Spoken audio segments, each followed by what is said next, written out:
Doctors and parents, too, in the U.S. are now being urged to take an aggressive new approach against childhood obesity.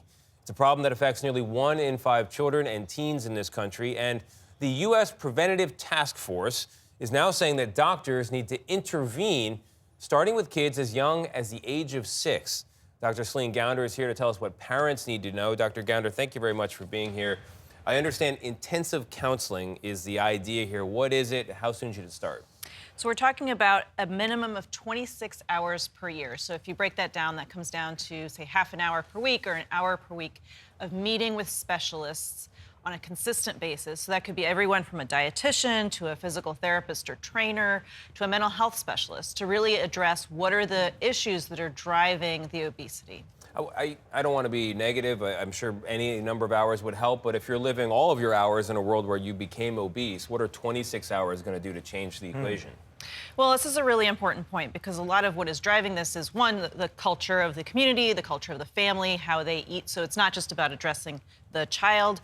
You also need to have an environment where you have access to healthy food. In many communities, it might be the dollar store where they have to shop, particularly in parts of the South. And then are there safe places where kids can actually play and exercise? In many communities, that may not be the case.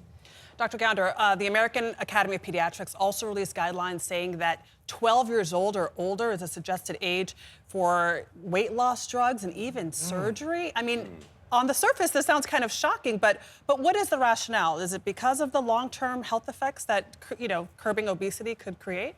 Well, this is an important point. The U.S. Preventive Services Task Force, they are not recommending surgery and weight loss medications. They're just recommending the behavioral interventions. And I think the discrepancy and some of the debate in the medical community is that we are seeing people getting more and more obese, adults and children. We're seeing obesity start at a younger and younger age, and there's this desperation to do something.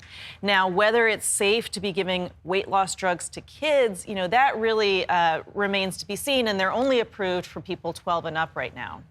So if people are curious about that, is insurance covering weight loss drugs for children?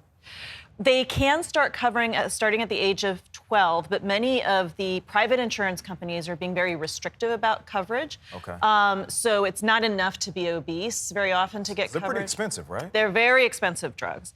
And then if you're on Medicaid, and most people don't realize this, the majority of kids in this country are on Medicaid, never mind low-income communities.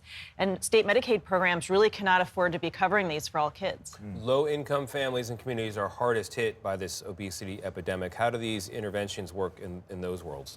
Well, it's really hard. You can say to somebody, portion control, and here's how to read food labels, and this is what you should be eating, stick to fresh foods, not packaged foods. But if you can't even buy that, or if it's not affordable to you... have access to it. Right. You don't have time. Right, you don't have time. These are not realistic. Or the education, because all of these habits are passed down generationally. Yeah.